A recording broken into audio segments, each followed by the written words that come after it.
بسم الله الرحمن الرحيم ياسين والقرآن الحكيم إنك لمن المرسلين على صراط مستقيم تنزيل العزيز الرحيم لتنذر قوما ما أنذر آباؤهم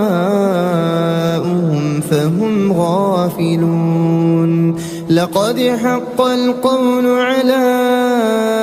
أكثرهم فهم لا يؤمنون إنا جعلنا في أعناقهم أغلالا فهي إلى الأذقان فهم مقمحون وجعلنا من بين أيديهم سدا ومن خلفهم سدا فأغشيناهم فهم لا يبصرون وسواء عليهم أأنذرتهم أم لم تنذرهم لا يؤمنون إنما تنذر من اتبع الذكر وخشي الرحمن بالغيب فبشره بمغفرة وأجر كريم إنا نحن نحيي الموتى ونكتب ما قدموا وآثارهم وكل شيء أحصيناه في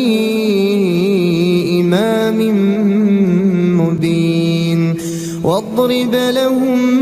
مثلا أصحاب القرية إذ جاءها المرسلون إذ أرسلنا إليهم اثنين فكذبوهما فعززنا بثالث فقالوا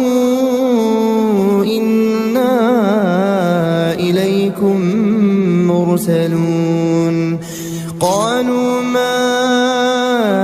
أنتم إلا بشر مثلنا وما أنزل الرحمن من شيء إن أنتم إلا تكذبون قالوا ربنا يعلم إنا إليكم لمرسلون وما علينا إلا البلاغ المبين قالوا إنا تطيرنا بكم لئن لم تنتهوا لنرجمنكم وليمسنكم منا عذاب أليم قالوا طائركم معكم أئن ذكرتم بل أنتم قوم مسرفون وجاء من أقصى المدينة رجل يسعى قال يا قوم اتبعوا المرسلين اتبعوا من لا يسألكم أجرا وهم مهتدون وما لي لا أعبد الذي فطرني وإليه ترجعون أأتخذ من دونه آلهة إن يردني الرحمن بضر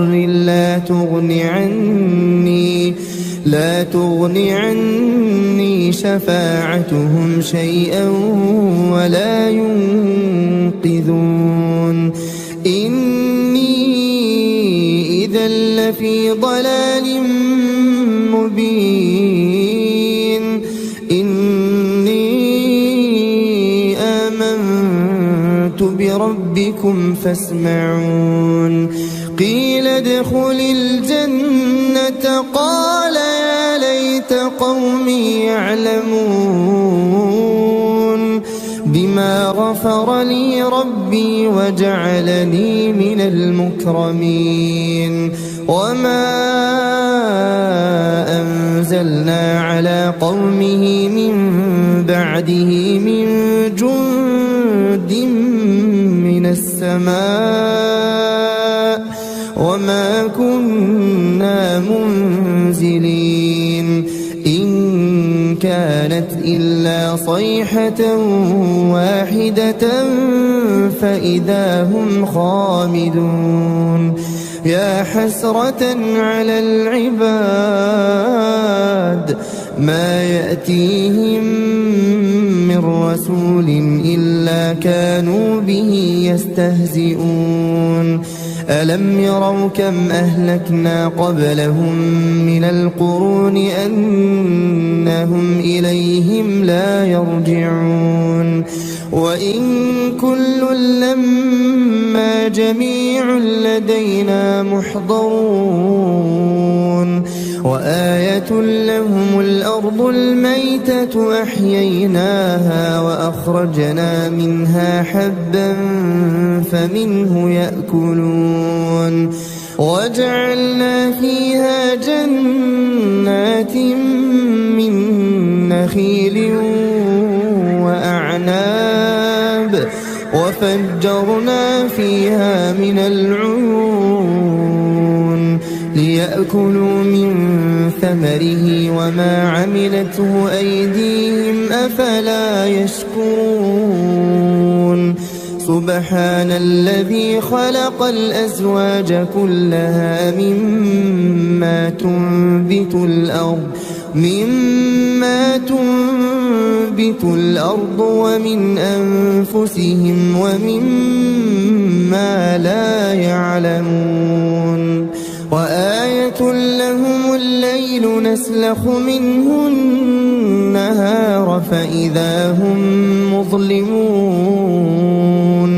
والشمس تجري لمستقر لها ذلك تقدير العزيز العليم والقمر قدرناه منازل حتى عاد كالعرجون القديم لا الشمس ينبغي لها أن تدرك القمر ولا الليل سابق النهار وكل في فلك يسبحون وآية لهم أنا حملنا ذريتهم في الفلك المشحون وخلقنا لهم من مثله ما يركبون وإن نشأ نغرقهم فلا صريخ لهم ولا هم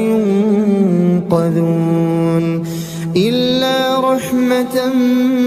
منا ومتاعا إلى حين وإذا قيل لهم اتقوا ما بين أيديكم وما خلفكم لعلكم ترحمون وما تأتيهم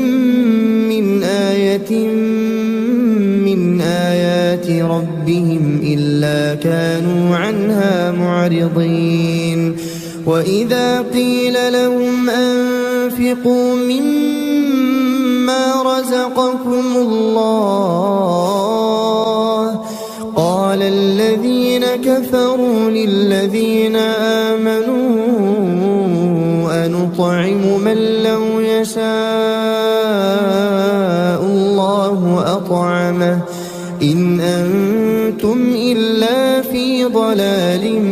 مبين ويقولون متى هذا الوعد إن كنتم صادقين ما ينظرون إلا صيحة واحدة تأخذهم وهم يخصمون فلا يستطيعون توصية ولا إلى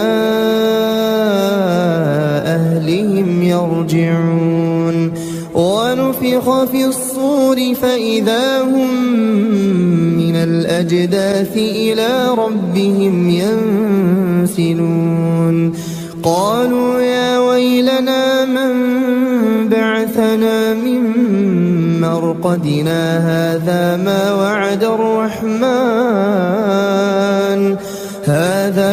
وعد الرحمن وصدق المرسلون إن كانت إلا صيحة واحدة فإذا هم جميع لدينا محضرون فاليوم لا تظلم نفس شيئا ولا تجزون إلا ما كنتم تعملون إن أصحاب الجنة اليوم في شغل فاكهون هم وأزواجهم في ظلال على الأرائك متكئون لهم فيها فاكهة ولهم ما يدعون سلام قولا من رب رحيم وامتازوا اليوم أيها المجرمون ألم أعهد إليكم يا بني آدم ألا تعبدوا الشيطان إنه لكم عدو مبين وأن اعبدوني هذا صراط مستقيم ولقد أضل منكم جبلا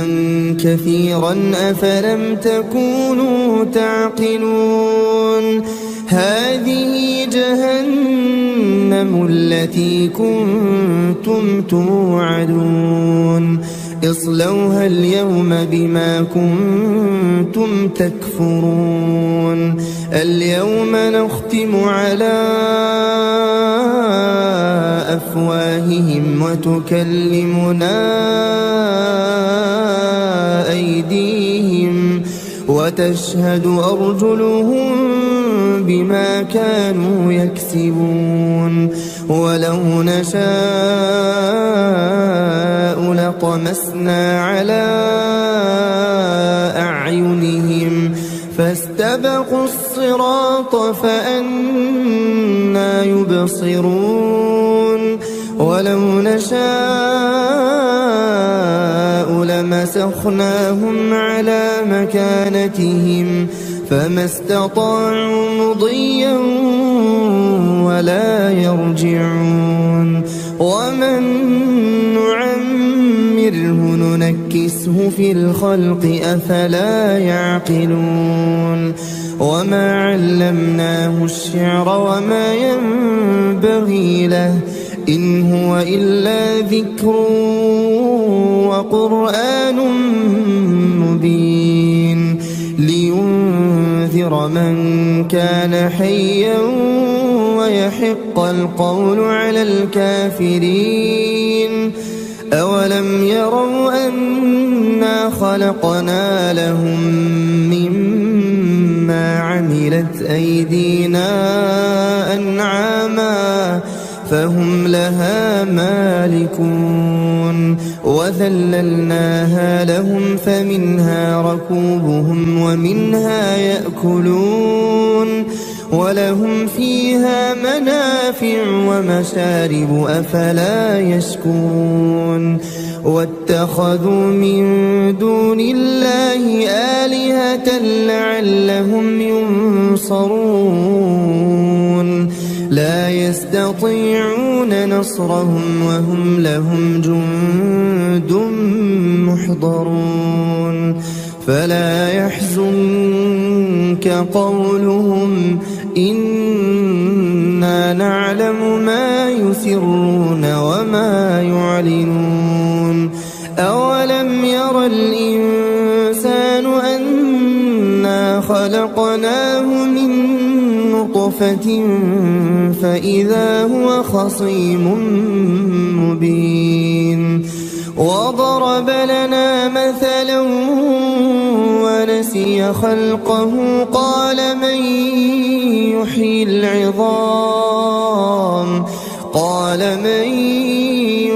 العظام وهي رميم قل يحييها الذي أنشأها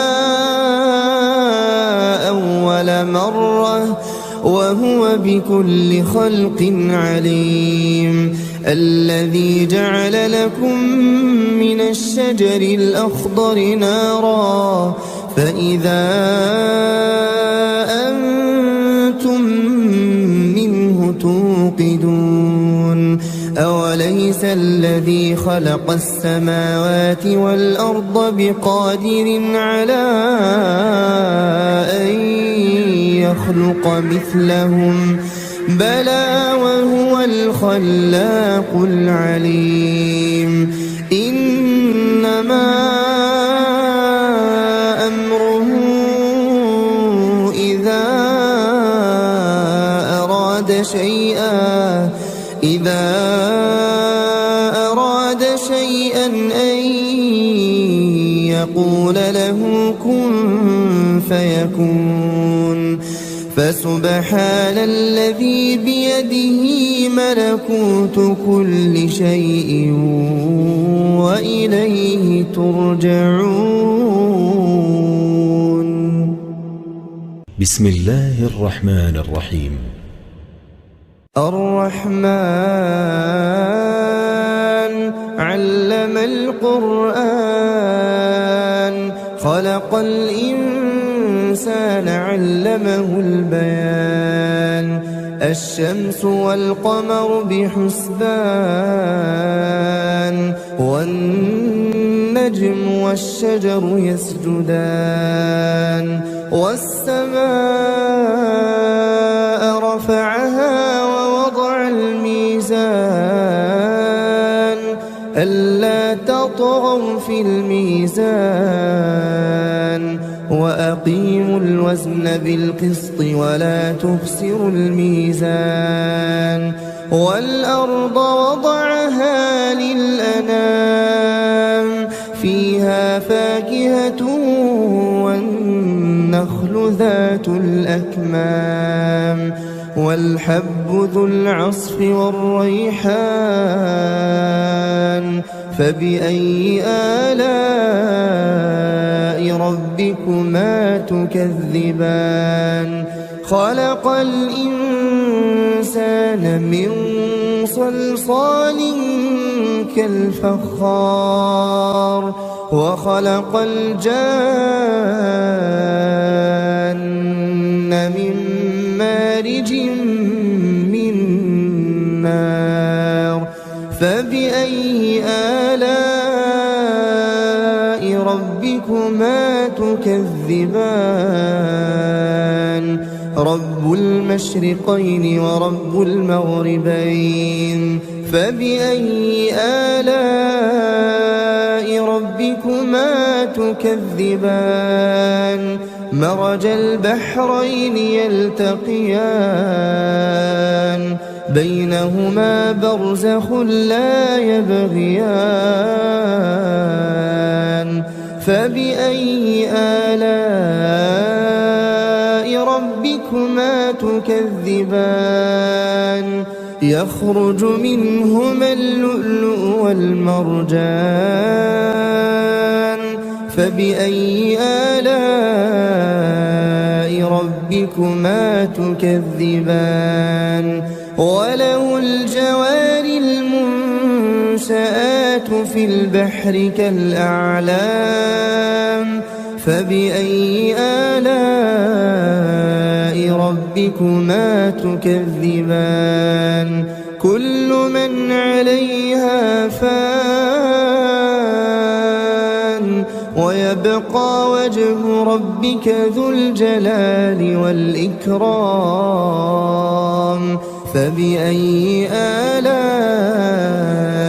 ربكما تكذبان يسأله من في السماوات والأرض كل يوم هو في شأن فبأي آلاء ربكما تكذبان سنفرغ لكم أيها الثقلان فبأي آلاء ربكما تكذبان يا معشر الجن والإنس إن استطعتم أن تنفذوا من أقطار السماوات والأرض فانفذوا لا تنفذون إلا بسلطان فبأي آلاء ربكما تكذبان يرسل عليكما شواظ من نار ونحاس فلا تنتصران فبأي آلاء ربكما تكذبان فإذا انشقت السماء فكانت وردة كالدهان فبأي آلاء ربكما تكذبان فيومئذ لا يسأل عن ذنبه إنس ولا جان فبأي آلاء ربكما تكذبان يعرف المجرمون بسيماهم فيؤخذ بالنواصي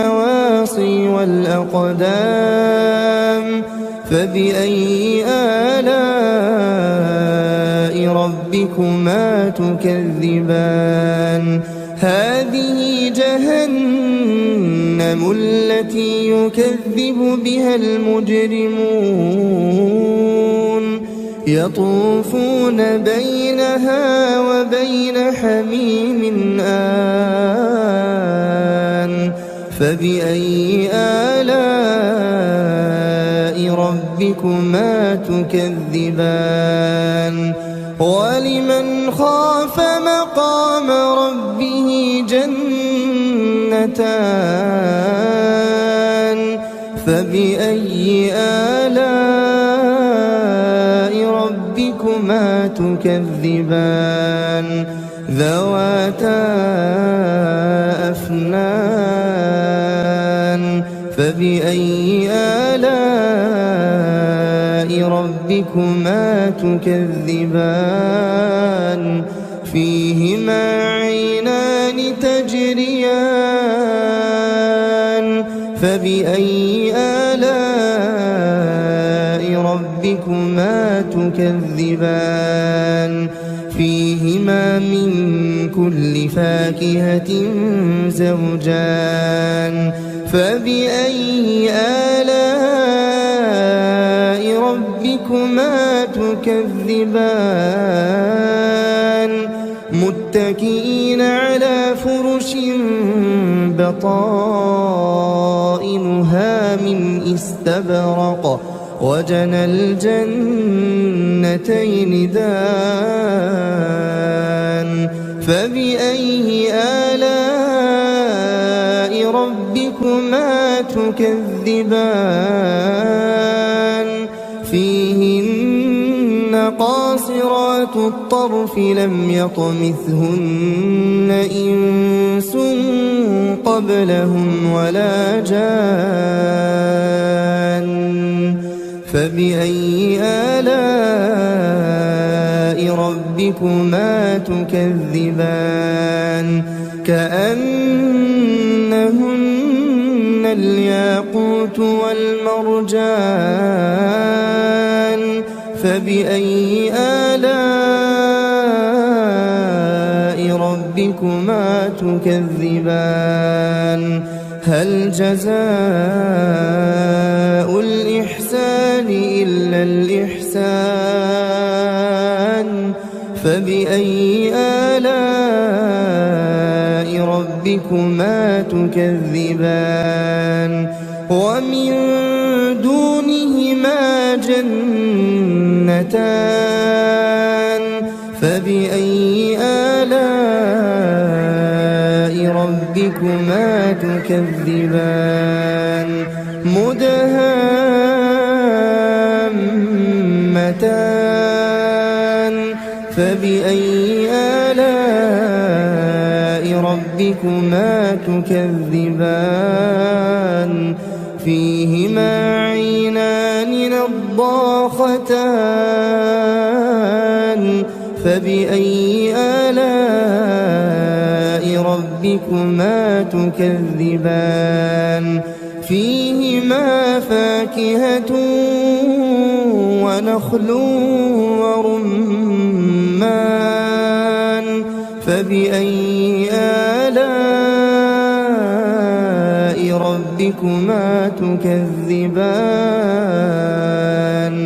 فيهن خيرات حسان فبأي آلاء ربكما تكذبان حور مقصورات في الخيام فبأي آلاء ربكما تكذبان لم يطمثهن إنس قبلهم ولا جان فبأي آلاء ربكما تكذبان متكئين على رفرف خضر وعبقري حسان فبأي آلاء ربكما تكذبان تبارك اسم ربك ذي الجلال والإكرام بسم الله الرحمن الرحيم ياسين والقرآن الحكيم إنك لمن المرسلين على صراط مستقيم تنزيل العزيز الرحيم لتنذر قوما ما أنذر آباؤهم فهم غافلون لقد حق القول على أكثرهم فهم لا يؤمنون إنا جعلنا في أعناقهم أغلالا فهي إلى الأذقان فهم مقمحون وجعلنا من بين أيديهم سدا ومن خلفهم سدا فأغشيناهم فهم لا يبصرون وسواء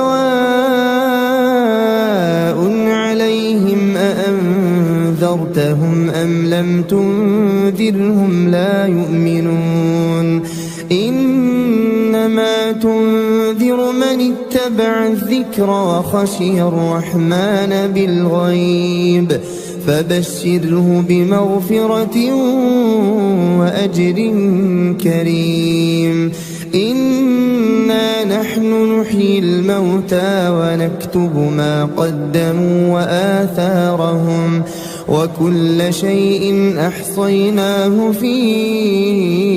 إمام مبين واضرب لهم مثلا أصحاب القرية إذ جاءها المرسلون إذ أرسلنا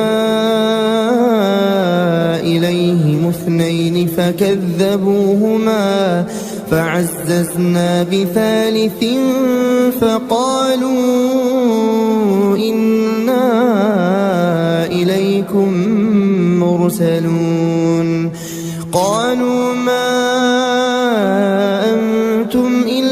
بشر مثلنا وما أنزل الرحمن من شيء إن أنتم إلا تكذبون قالوا ربنا يعلم إنا إليكم لمرسلون وما علينا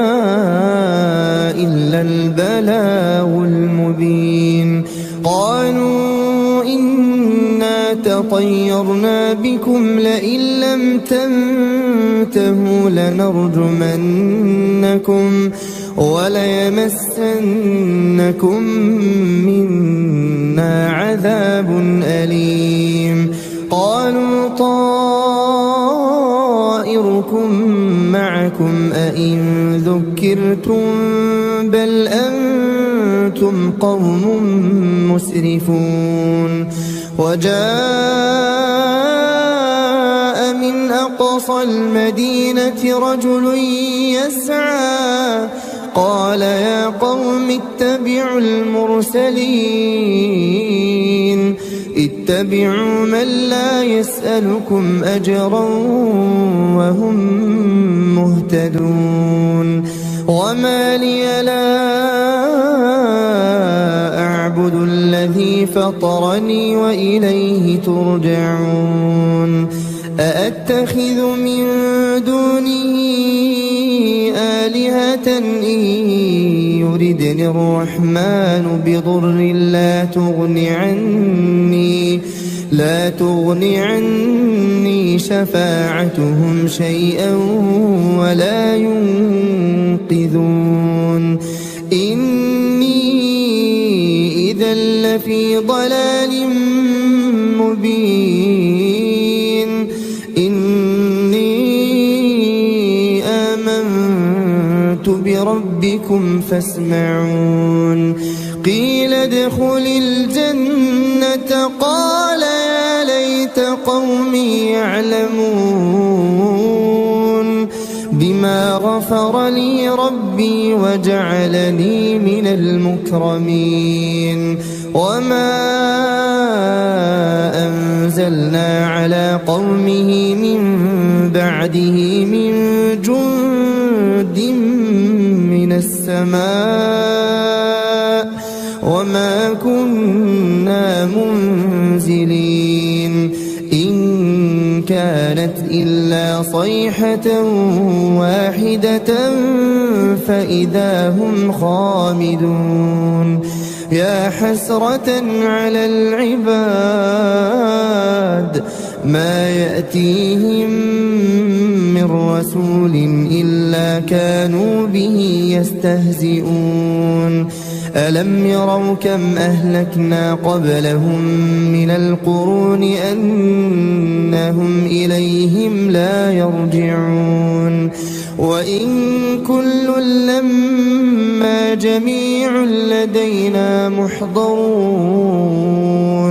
وآية لهم الأرض الميتة أحييناها وأخرجنا منها حبا فمنه يأكلون وجعلنا فيها جنات من نخيل وأعناب وفجرنا فيها من العيون ليأكلوا من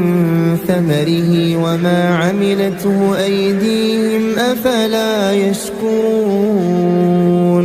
سبحان الذي خلق الأزواج كلها مما تنبت الأرض ومن أنفسهم ومما لا يعلمون وآية لهم الليل نسلخ منه النهار فإذا هم مظلمون والشمس تجري لمستقر لها ذلك تقدير العزيز العليم والقمر قدرناه منازل حتى عاد كالعرجون القديم لا الشمس ينبغي لها أن تدرك القمر ولا الليل سابق النهار وكل في فلك يسبحون وآية لهم أنا حملنا ذريتهم في الفلك المشحون وخلقنا لهم من مثله ما يركبون وإن نشأ نغرقهم فلا صريخ لهم ولا هم ينقذون إلا رحمة منا ومتاعا إلى حين وإذا قيل لهم اتقوا ما بين أيديكم وما خلفكم لعلكم ترحمون وما تأتيهم من آية من آيات ربهم إلا كانوا عنها معرضين وإذا قيل لهم أنفقوا مما رزقكم الله قال الذين كفروا للذين آمنوا أنطعم من لو يشاء الله أطعمه إن أنتم إلا في ضلال مبين ويقولون متى هذا الوعد إن كنتم صادقين ما ينظرون إلا صيحة واحدة تأخذهم وهم يخصمون فلا يستطيعون توصية ولا إلى أهلهم يرجعون ونفخ في الصور فإذا هم من الأجداث إلى ربهم ينسلون قالوا يا ويلنا من بعثنا من مرقدنا هذا ما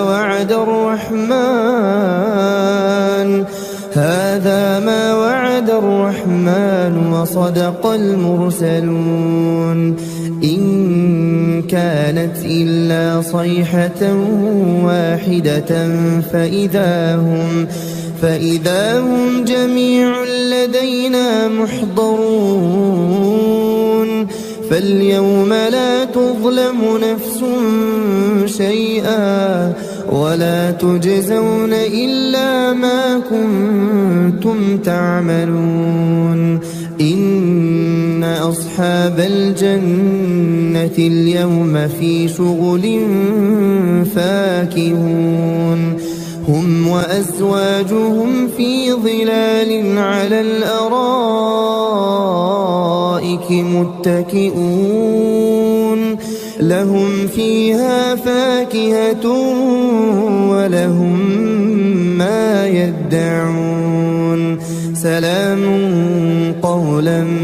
من رب رحيم وامتازوا اليوم أيها المجرمون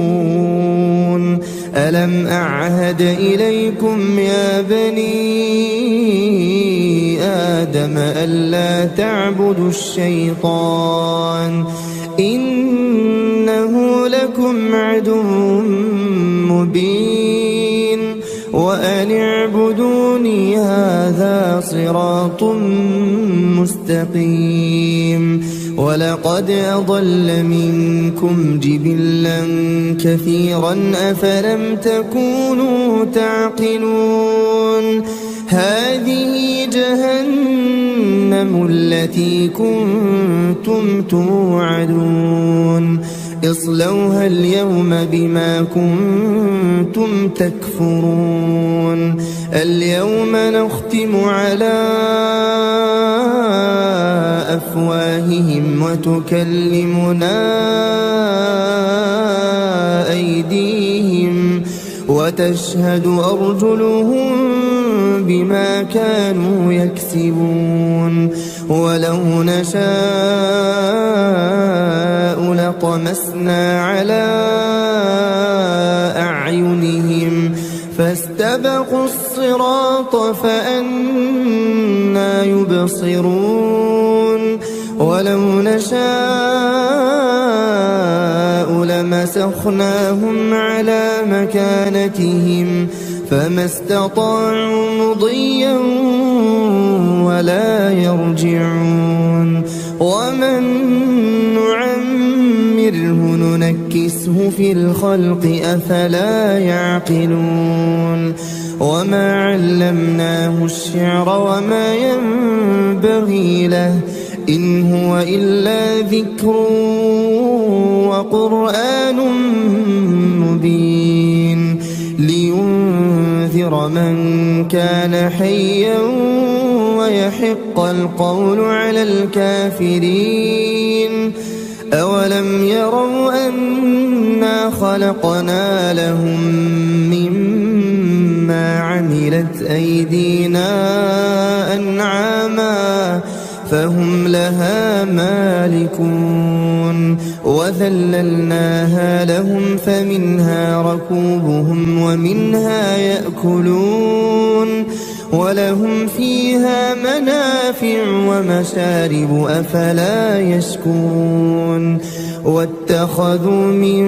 دون الله آلهة لعلهم ينصرون لا يستطيعون نصرهم وهم لهم جند محضرون فلا يحزنك قولهم إنا نعلم ما يسرون وما يعلنون أولم ير الإنسان أنا خلقناه من نطفة فإذا هو خصيم مبين وضرب لنا مثلا ونسي خلقه قال من يحيي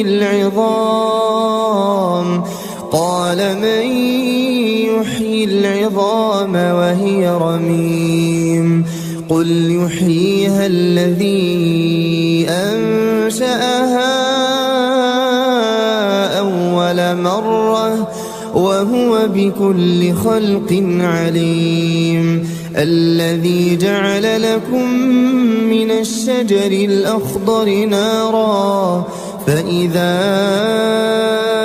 أنتم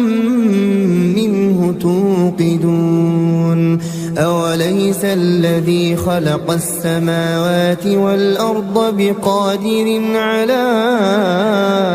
أن يخلق مثلهم بلى وهو الخلاق العليم إنما أمره إذا أراد شيئا أن يقول له كن فيكون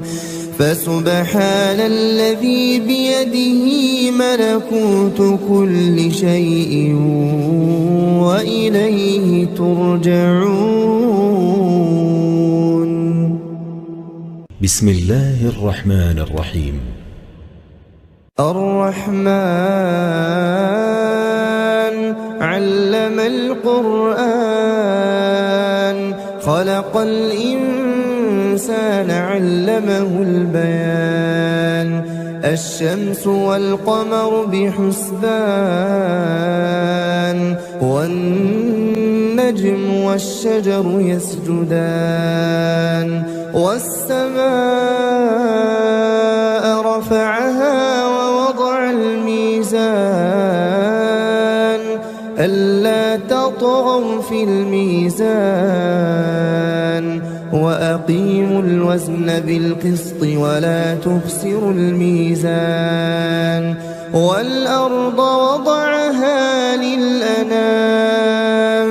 فيها فاكهة والنخل ذات الأكمام والحب ذو العصف والريحان فبأي آلاء ربكما تكذبان خلق الإنسان من صلصال كالفخار وخلق الجان من مارج من نار فبأي آلاء ربكما تكذبان رب المشرقين ورب المغربين فبأي آلاء ربكما تكذبان مرج البحرين يلتقيان بينهما برزخ لا يبغيان فبأي آلاء ربكما تكذبان يخرج منهما اللؤلؤ والمرجان فبأي آلاء ربكما تكذبان وله الجوار المنشآت في البحر كالأعلام فبأي آلاء ربكما تكذبان كل من عليها فان ويبقى وجه ربك ذو الجلال والإكرام فبأي آلاء ربكما تكذبان يسأله من في السماوات والأرض كل يوم هو في شأن فبأي آلاء ربكما تكذبان سنفرغ لكم أيها الثقلان فبأي آلاء ربكما تكذبان يا معشر الجن والإنس إن استطعتم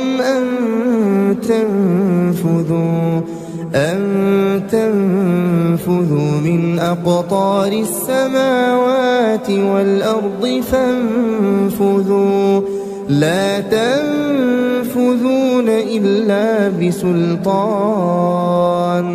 فبأي آلاء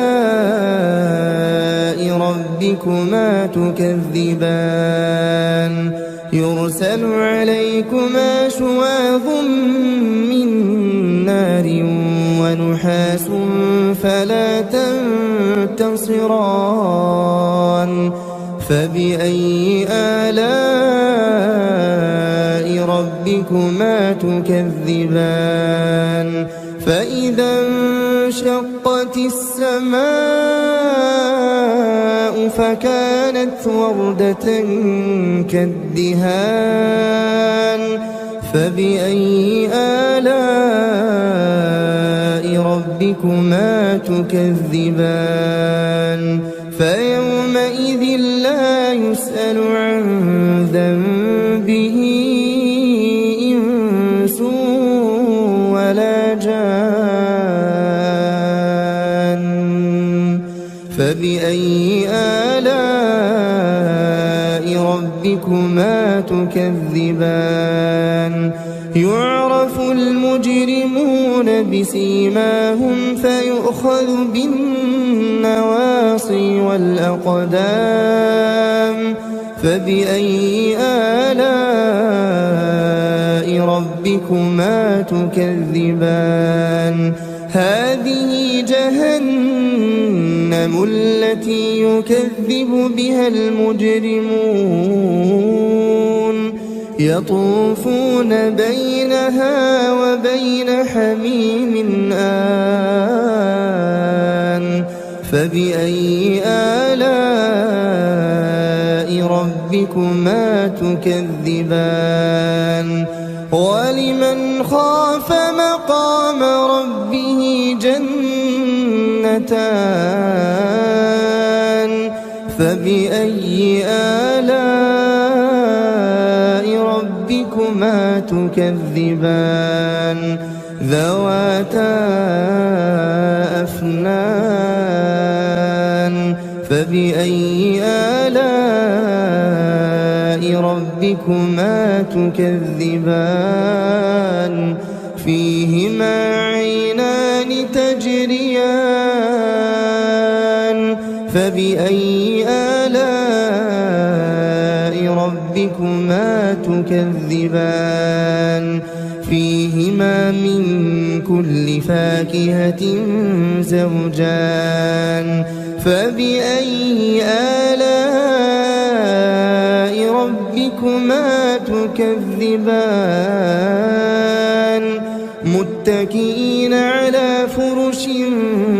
بطائنها من استبرق وجنى الجنتين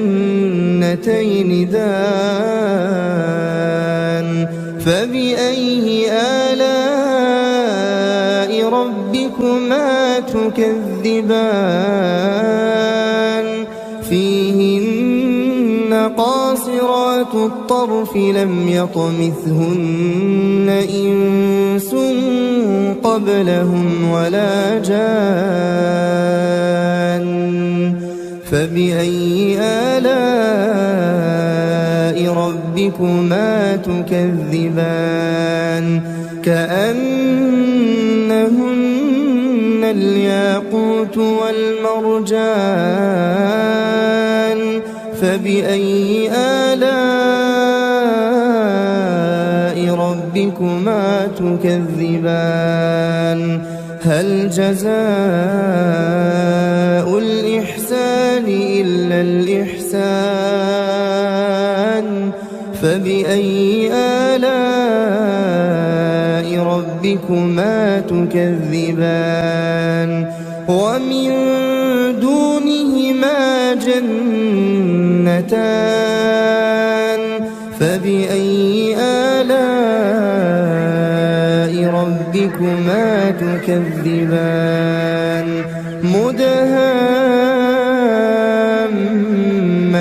مدهامتان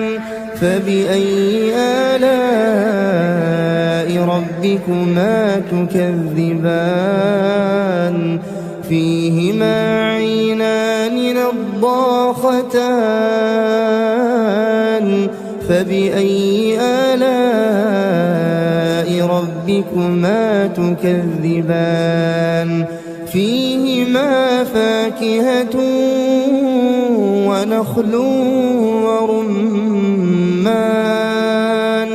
فبأي آلاء ربكما تكذبان فيهن خيرات حسان فبأي آلاء ربكما تكذبان حور مقصورات في الخيام فبأي آلاء ربكما تكذبان لم يطمثهن إنس قبلهم ولا جان فبأي آلاء ربكما تكذبان متكئين على رفرف خضر وعبقري حسان فبأي آلاء ربكما تكذبان تبارك اسم ربك ذي الجلال والإكرام